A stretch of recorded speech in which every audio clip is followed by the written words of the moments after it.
Welcome to this episode of Mercy Can't Stop Her. I am your host, Judith Kambia Obatusa, JKO. Today, we're joined by the beautiful, gentle Becca Rae Eagle. She's a writing doula and the host of the Joyful Journaling podcast. She's here to guide us through the transformative world of journaling. Becca discovered the healing power of journaling after a traumatic event in her childhood. On today's episode, we'll explore how journaling became her safe space and discuss the challenges of protecting privacy in journaling. In addition, Becca is going to give us a mini session of journaling. So she's going to provide a prompt that we can use to activate journaling as a tool for healing and self-care in our own lives. So let's dive in. Welcome, Becca. It's such a pleasure to have you with us today on Mercy Can't Stop Her. Thank you, Judith. It is such a pleasure to be here. So I'm really interested. You always say journaling saved your life. What do you mean when you say that? I was a little girl at the age of 8. I bought a journal at a book fair. And I just bought it because my mentors in books, in Little Women and in Little House on the Prairie, kept a diary. And I found it intriguing. Little did I know that that very same year, I would experience trauma, some sexual violence against me at the hands of a neighbor. And I started to write because it was the only safe place I had. It was the only way to experience my trauma. It was the only way to protect my family from the truth that I had been violated. And it was my way to talk to God. And that was my journal. So it literally saved my life because I had no safe place to go when that happened during that year. Okay, so this was around the age of 8. I was 8.5. It was the summer after I turned 8. So sorry that you had to go through that. It's quite traumatic. And sadly, the numbers of women who have experienced that, and even boys, men too, that have experienced violation at early ages, they are quite a lot because many of them go undisclosed. So it was undisclosed until about 10 years ago. You see what I mean? So from that time, there might have been other things along the way in life. How did you continue to use journaling? And I just want somebody who is in a difficult situation listening to us now to understand how writing in a journal, apart from the fact that it was the only safe space you got, how does it really help you to have a better life? This interview is part of the self-care series where we want people who listen to be able to apply what they learn wherever they are. So please tell us a little bit more about that. A journal is a safe place to go no matter what you go through. And it's also a way to connect to whatever you feel is divine in your life. And to me, that's God. When you combine those two, you have a place to express your feelings without judgment and with the reception of love, no matter what you're going through. And of course, different things happen since the age of 8, but every milestone from the age of 8 to now I'm 48 has been documented in my journal. Wow. And that documentation process has just made my faith, both in journaling, God, and I guess thirdly, myself, something that I'm able to treasure and to see growth in. And that's what we want to be able to do with a self-care tool. We want to be able to document and celebrate our progress. We want to know that the time and the energy that we're putting into that process is worth it, because we're worth it no matter what we go through. It's so good. That's so good. I remember when I was young, I believed in that, having a diary. So I used to document my thoughts in diaries. I really looked forward to the beginning of the year when my father would give us diaries from work and all of that. But there was a problem. If somebody laid their hands on your writing, because in those spaces where you feel safe, you express like trauma, you express, and like when you want to express trauma, you're talking about the way you felt, the way the moment felt, very deep thoughts or experiences being put down on paper. Since you started journaling, have you ever had someone violate your privacy by reading your journal? And if so, how were you still able to continue journaling? Because for some people, that's the end. They won't continue because they're terrified somebody's going to read their thoughts.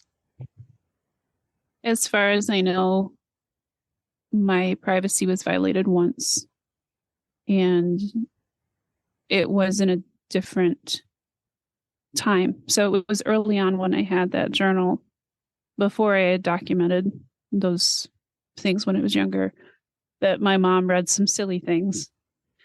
And from that point on, I kept hiding it.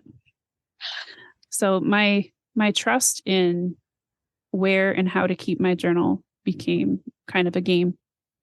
And I learned to hide it in different places. And there have been a few journals in my life that I have burned as an offering to God, as gratitude for getting through that time, and knowing that whatever was put pen to paper, that was so private and between us that it served its purpose as a helpful tool, but it meant to be dust to dust. It meant to go back to the heavens where it came from, and helping me through that time. So there have been journals that I have burned. There have been certain journals that I've ripped up.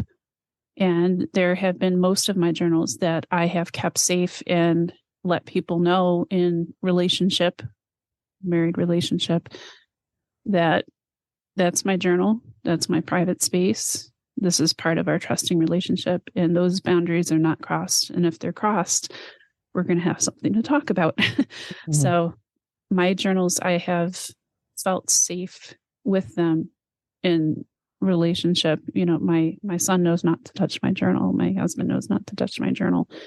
People who come to my house, why would they pick up my journal?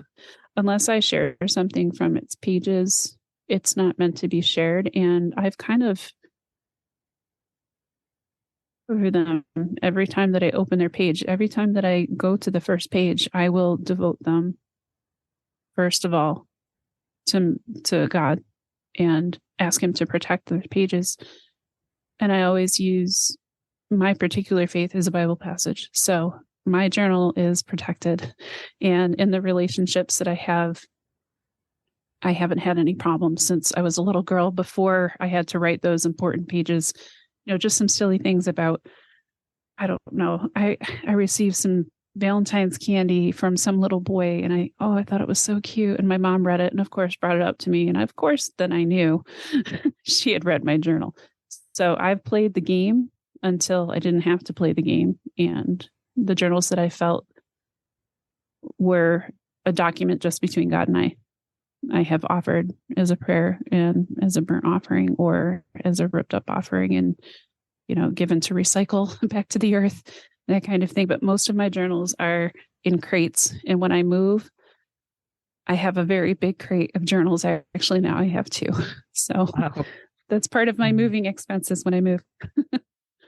So I want to ask, how do you know when it's time for those that you ripped up or burnt or gave as a burnt offering, how did you know the moment when their time was done? I knew that the wounds that I had suffered were so deep, and the healing that the journal had started were beyond those pages. So whether I kept the journal to reflect on horrible times, I didn't want to do that. I wanted to live in the healing and in the moment and give that pain and give those documentations as a form of release, because that journal had served me and it was time to release it back as the gift that I had received.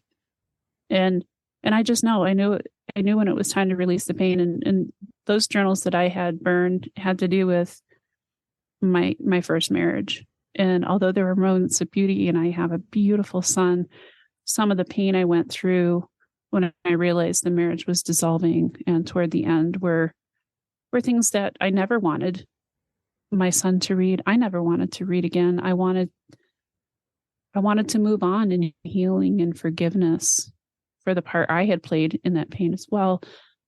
And by setting those afire, it helped me with peace. I had peace in the process of working through those hard times, and I had peace in releasing those hard times back. And because it was documented, it really served as a physical reminder that that time had burned away and that new things could now be welcomed. Oh, talking about the difficult marriage. During that time, were you journaling? Yes, I've journaled pretty much my whole life. There have been times where I've lost myself in either work or working too much that I neglected my best friend, which was my journal. Mm-hmm. And I paid the price with exhaustion, burnout, all sorts of things that I gave myself by not taking that time of self-care. And I look back on those times and have had to forgive myself for the times that I have been neglectful to the pages of a journal.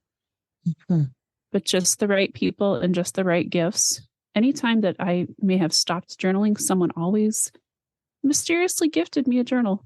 And that reminded me it was time to get back. And and I'm like, okay, thank you. I got the clue. I got the hint. Somebody gifted me a journal. And then when I needed a particular type of journal, or I knew I was coming to the end of one, sometimes I pray for one. I pray, will you reveal to me my next journal? And this time a friend sent me 3 recently. Wow. So amazing. It's amazing. Mm-hmm. So I'm hearing something here, but I don't want to forget one question. Let me take you back to the issue of keeping your journal safe. Yes. For some of the listeners of this podcast, and actually the target of this podcast is women who are in difficult situations, especially marriages, and they are not able to leave immediately, but they have to live through whatever they're going through, either marriage or issues with children. If a woman is hearing this and wants to start journaling, but is scared of somebody seeing, can you give some suggestions of what she can do to keep them safe? So you are safest in your journal because no one is going to judge you.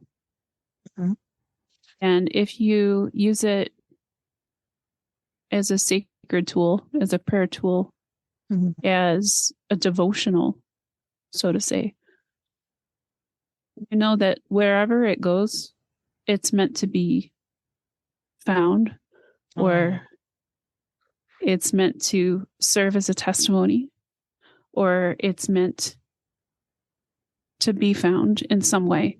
I think about the diary of Anne Frank, and though there's, different speculations and theories and things like that, but that diary changed the world and our understanding of the heart of what was at a tragic time in history during the Holocaust. Yeah.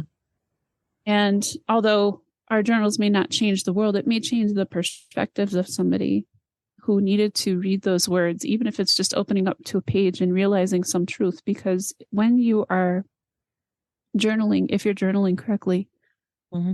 you are speaking your truth. You are finding your voice. You are listening to what is coming through you and not judging it. So no matter what happens to your journal, I mean, if I have a current journal, I would bring it with me if I had to flee or, something like that. But at the same time, if you're trusting in it authentically, knowing that no matter what happens with it, it's safe because you're safe, and you're safe within its pages, and you're safe within your existence, no matter what is going on around you. Just trust that it's going to be okay. Just trust that pouring out your heart within these pages for the pure intention of knowing who you are, being honest with yourself, and being honest with whoever you consider your creator. As long as you take it seriously, it's a protected act, just like anything we do in honesty and integrity. It's going to be okay if it's done with integrity. So for many people that are talking about journaling, they're not talking about it the way you are talking about it. Yeah. And the way you're talking about it is beyond just writing how you feel. It's about a relationship with the divine, with God. It's a place for your conversations with God. It's not just about how you. I view it. Yeah. And I want to highlight that because I strongly believe that God changes lives. So if journaling with God can save your life, it can save another person's life. So walk us through a moment of you going into your journal. So we talked about trying to hide your journal, and why that was important, that conversation was because some people are in violent situations. Well, not really violent, but because I wouldn't say a person who is in a violent situation, whose life is in danger, should stay in that place. There are resources out there for you to get some safety till you can be back on your feet. So for many people, it's not like they're beating them every day, but if the person sees the journal, the person could escalate the mistreatment. It could become a war for that person. And so them not seeing it is a very important part of the situation. But what you're saying now is if your journal is not just a place, just go and express how angry I feel, is a place where you go for healing with the divine. The It divine will is. protect that journal. I truly believe that. I mean, I believe that without question. I have a journaling podcast, but I keep in touch with my community, and some people have told me, well, I'm not going to be in your community because I don't use my journal like that, or my journal doesn't serve me in that way. Well, that's great. Just like life, different tools serve us in different ways. Just because running 7 miles a day for somebody is awesome, I walk. I use my feet in different ways, even though it's also a gift of my body. So I understand that not everybody uses it in this way, but I feel that it can be an extremely powerful and spiritual tool when we don't judge what comes out, because that's going to be protected. I really, really love this. I really love it. So acknowledging the divine in this practice, physically, where do you keep your journal at moments where you're not sure that there's safety around you? Oh, my current marriage isn't perfect. I'll just say that. We've had to go through different cycles of healing just because my second marriage has been surrounded by a lot of loss and grief, all within a short period of time. And that's resulted in humans being humans Mm-hmm. and going through things together. But there have been times where I don't feel safe, or I don't feel good about leaving things that mean the world to me in my home. So I'll just take them with me. I'll take them with me to work. I'll put it in my purse. I always make sure it's something portable. It's not some big, giant, heavy thing I can't put in my purse. But that's the times that I hold my journal closer to me so that I have power over those words.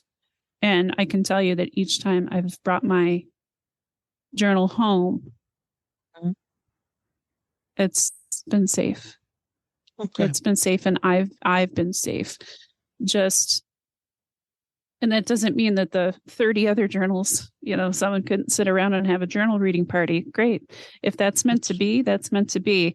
But, whatever's on my heart at the time, I typically will carry my journal with me. But in my everyday life, it sits on my coffee table if my son is home, because then he has access to his room. But right now, it's always on my son's desk. It's in plain sight.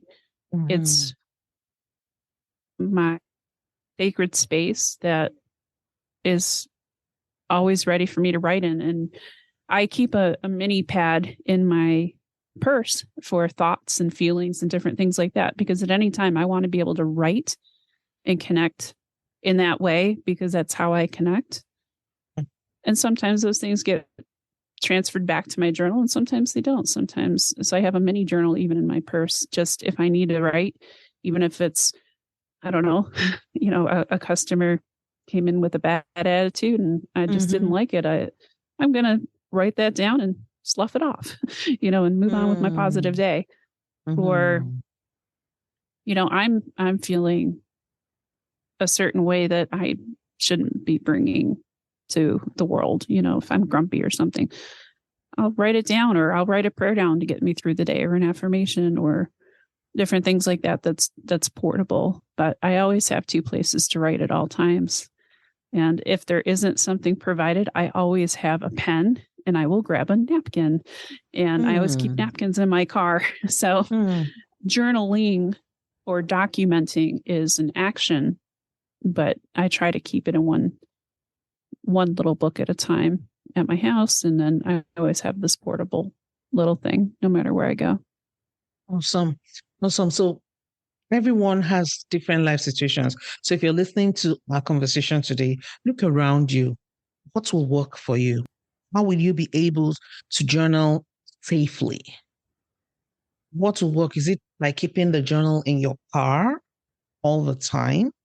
One of the things that I do is I have those little, what do you call them? The colorful notepads that are sticky notes. Yes. So because I don't just want to write on all pages, every book I see everywhere, I write in the sticky notes, and then I stick them in my journal. So when I go back, get to where the journal is, I now stick them. But I'm not like the journaling Marvin, like Becca. So there'll be opportunity for me to become better. But journaling, writing has been my preferred form of communication, actually. So Becca, walk us through a moment that you're not having a good time. How are you using your journal to get rid of anxiety, anxious thoughts, mental health, challenges? Walk us through a moment like that. Like this happened. This how I use it to help me in a difficult moment.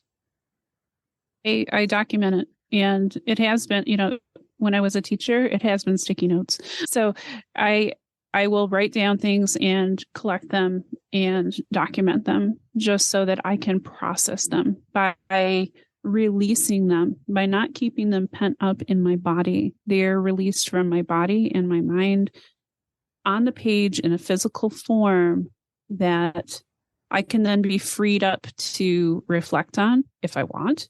I can be freed up to make sense of. I can be freed up to release. I can be freed up to forgive myself or others. But the documentation process is freeing. It's just, you get it off. People say, get things off your chest. Mm-hmm. Well, this is getting things off my heart and off my mind and onto the page. And it's important for documentation of this type. There is a somatic and a physical component to it that you're actually writing. No disrespect to online journaling, and there's many programs, but if you're making it a physical healing and a spiritual place to meet your heart, the somatic and the physical process of writing it down makes it more powerful. And that's what I do. As long as I have a pen, I can trust that what's coming out is something that I can do what I need to do with next. The information that's coming out is going to be helpful in some way. It's never been hurtful. I can't say that always the information that I write down is correct.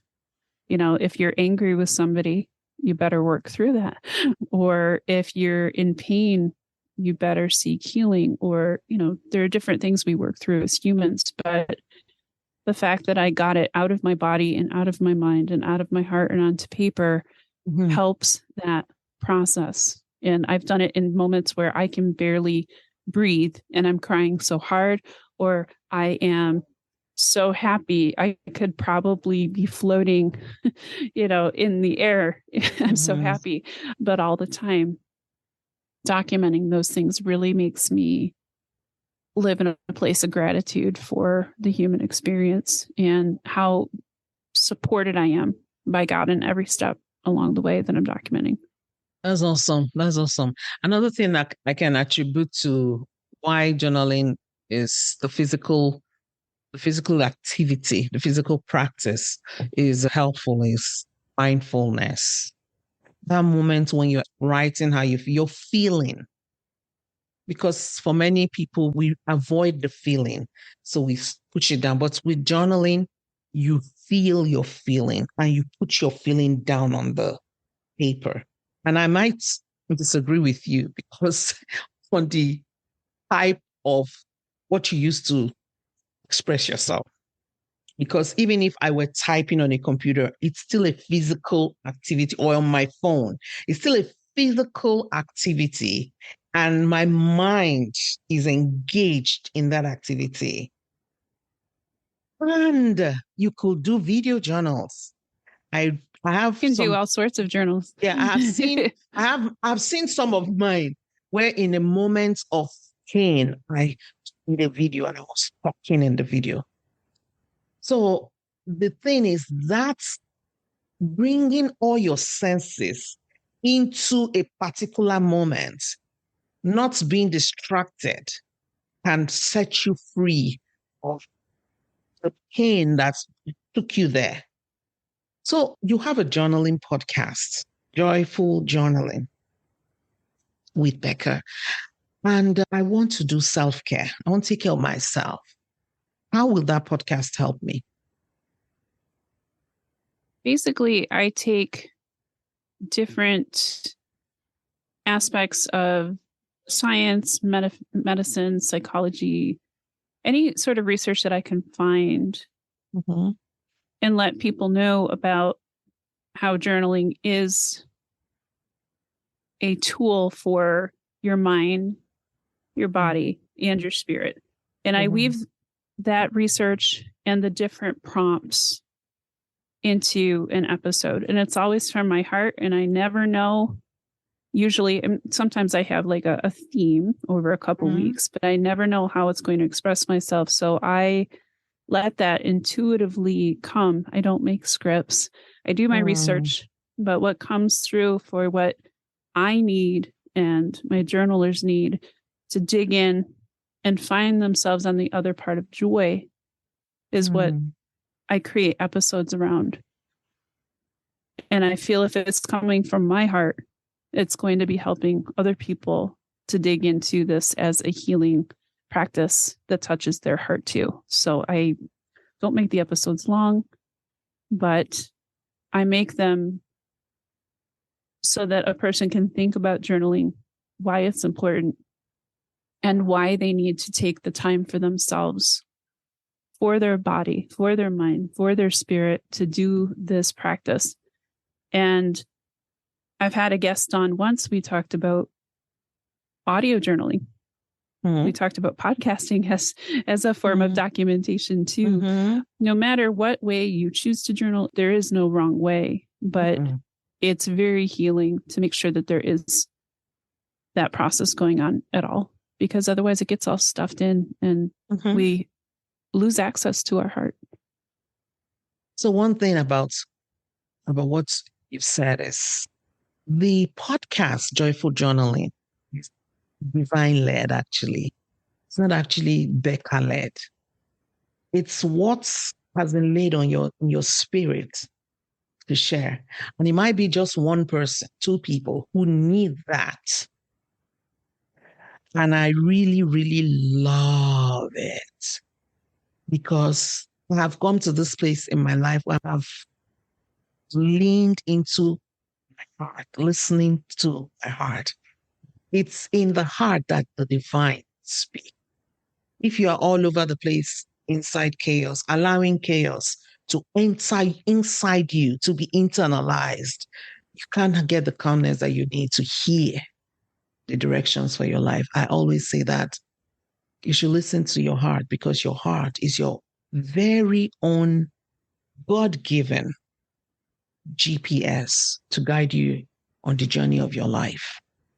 And since I started to be led that way, since I started to protect that, I'm better. Yesterday, I lost my cool somewhere and I did not rest till I had apologized like 50 times. The person was like, don't apologize anymore. But I am happy that I followed my heart. So that's the beauty of it. So lead us through a moment of journaling. Somebody is listening to this episode. You just give them just like a little bit of something they can do in their house as they listen. If you want more, go to Joyful Journaling. I'm going to put the link to Joyful Journaling podcast in this podcast episode's show notes. So, and we're going to have Becca come on the Mexican Stopper Sisterhood to do a journaling retreat with us. So get in on the goodies because that's what that Facebook group is to help us be our best. It's another conversation. So when that comes, I will be talking about it on the podcast. So if you're interested, you can sign up. All right. So give us a prompt, just like a 1 minute. The purpose of journaling is to dip in, delight, and discover your heart. Your heart is the wellspring of life.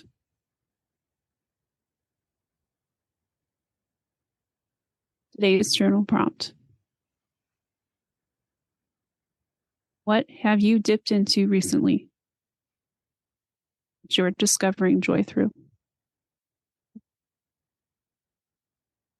What have you dipped into recently that you have discovered joy through? Trust whatever comes out on the page is meant to come out. Don't judge the spelling, grammar, length, way it comes out, fancy vocabulary. Just trust that whatever comes out on the page is meant to be seen. For example, if I was doing this journal entry right now, I would immediately, I have my journal next to me, I would be talking about the birds that I've received joy from this spring.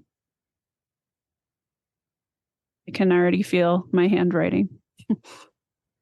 But it's whatever comes to you on the page. Joy that you've been dipping into lately and discovering. And whatever comes out, you're going to go back 5 minutes later. Just start with 5 minutes. It's better than nothing. Making that a habit, you can increase your journal muscles. You could write for 10 minutes or 20 minutes, sometimes 2 hours, whatever comes out. But you always want to go back and take a peek and see if there was anything that you discovered. Looking for keywords. I always tell people to circle about 3 to 5 different things that they discovered through writing that when they're done. Thinking on that. Because that's how you apply journaling to your life. That's how you do the discovery part. You dip into your pen, thinking about dipping into a well. Discover delight in what you journal, and then you discover what you're meant to hear on the paper. It's amazing. It's so good. Thank you so much, Becca. And Becca has a journal too. We're going to put a link to that in the show notes. So if you want to grab one of those, and her very new book, I think it's Ignite Faith. What's the title of your book? It is Ignite Your Faith. So my memoir published back in January. It was my first book, and it does include a journal space. And then I am sure that you could spend days journaling with Ignite Your Faith, which comes out June 18th. So we just got the cover reveal today. I'm so excited. It's going to be definitely some food for thought. Is there pre-order? People will be able to, and that information will be available on my link tree on my Instagram. Okay, so I'll keep you posted. Thank you so much, Becca. This has been a wonderful time together with you. And I want you to know that I will call on you from time to time, and I hope you say yes when we need you. Absolutely. And thank you so much, Becca. Thank you. Thank you for joining us on this insightful journey into the world of journaling. We hope you've discovered its transformative power and the incredible benefits it brings. Remember, journaling isn't just about writing. It's a safe space for self-reflection, healing, and personal growth. Give journaling a try. Please give journaling a try. Start with a blank page and let your thoughts flow freely. Embrace the cathartic release of pen to paper. No rules, no judgments, just your unique experience. If you would like to connect with like-minded individuals, we invite you to join our vibrant community on Facebook, our Messy Can't Stop Her Sisterhood. This is a supportive space where you can share your experiences, learn from others, and find inspiration and even strength, collective strength. If you found this episode valuable, please share it with others who could benefit from it. Subscribe to Mercy Can't Stop Her podcast for more inspiring tips for women in difficult relationships. And please, please, please leave us a review. Please keep journaling, keep exploring, and keep on prioritizing your self-care. When you do this, Mercy won't stop you. Thank you so much for listening. See you next time.